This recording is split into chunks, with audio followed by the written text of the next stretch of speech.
There it is. Those were smooth chords. I always like to start off the video with a little guitar playing. This is really strange, but this one's called Scripture Abuse. Scripture Abuse. Well, we know that not many people really study the Scriptures. They just go maybe once a week at most and hear some guy, explaining what this book means. And they have no idea. They have all these weird festivals that they do throughout the year, like Christmas. Christmas, what? Where'd that word come from? Well, it's recent. It's a Greek and Latin mix. Christmas means anointed one, depart. And this is a track you can get at torazone.net for free if you want to download it. It's a 4-page track, and you can make copies of it or share it as an email PDF. And it's titled An Esoteric View of the Mythological Christmas. What and who it's really about. You need to know this. This is that time of year we're recording this. It's just a few days before this event, and it's really not about who you think it is. And this explains all about the thrones that you see, Santa thrones, children, and this deity of the Moabites, and the Pontifex Maximus sits on a throne. Yeah, it's just crazy. And if you look at this weird little thing here at the end, it's got a little demonic figure, and there's children in that picture.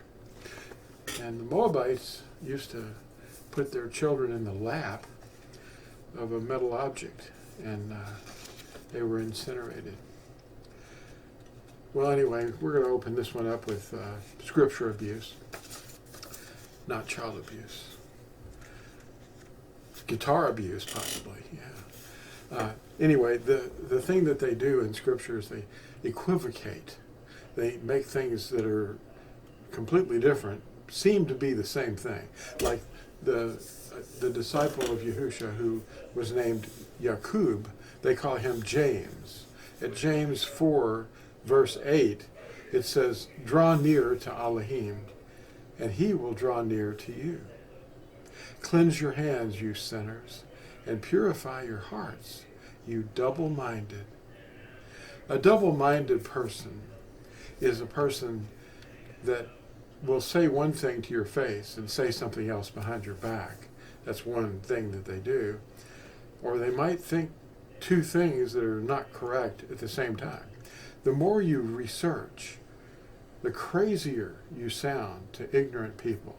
Now, ignorance is not a condemnation. It's just a person who hasn't studied. Ignorance is just not knowing something.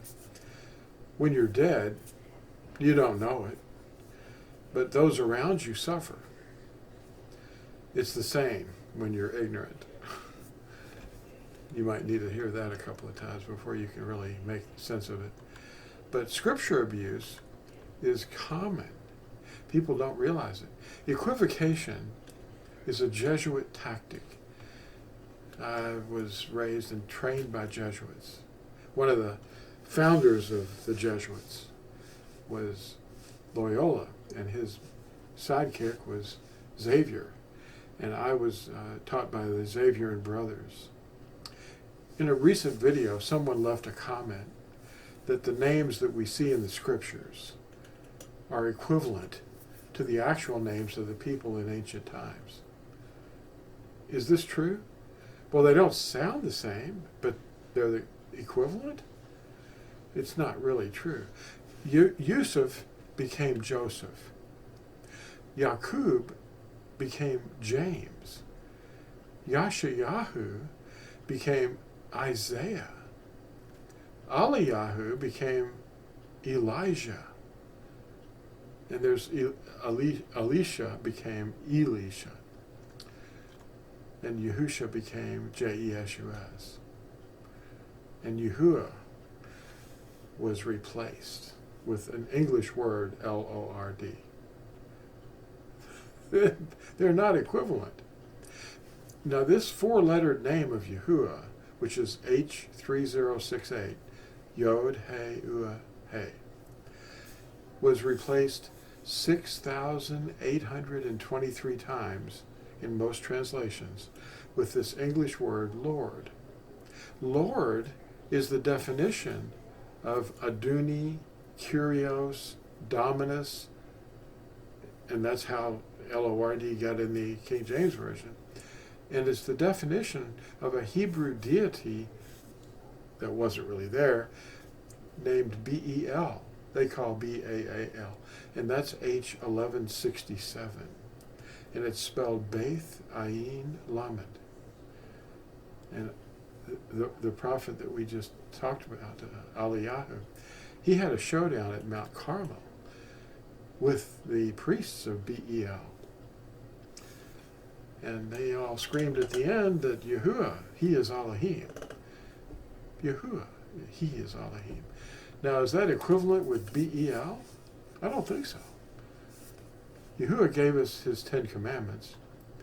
And at Shemoth, or Exodus, that's a Greek word, chapter 20, verse 7, the third commandment is, you do not cast the name of Yahuwah, your Elohim, to ruin. Did they do that? Absolutely. And the footnotes justify it. Yashayahu, they call Isaiah, 42, verse 8 says, I am Yahuwah.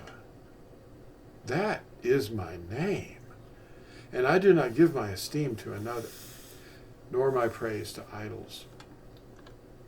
In no place did Yahuwah tell us that we can consider the names he inspired in his perfect word to be equivalent to the names that we're being programmed with today by false teachers. They are false teachers because they teach falsehoods. Just check the interlinears. And you can do that today on your cell phone if you just go to an interlinear scripture translation. Any verse, any chapter, you can see the interlinear and the Hebrew and how they molested it. The KJV is the Anglican Catholic translation of the Latin Vulgate. Now, the Latin Vulgate is Catholic, and it uses IESV in place of Yahusha, our deliverer. Now, this form that it evolved into, JESUS, was never seen or heard anywhere on earth until the 17th century, and never appeared in the King James Version until several revisions later in that century. I repeat a question. How can we be the bride if we teach others to break the eternal covenant, the 10 Commandments of love? Revelation 22:14 says, blessed are those who obey the commandments, that they might have the right to the tree of life and to enter the gates of the city. Obey the commandments and be the bride. Thanks for watching. Like and subscribe, and we'll see you in the next exciting video. Bye.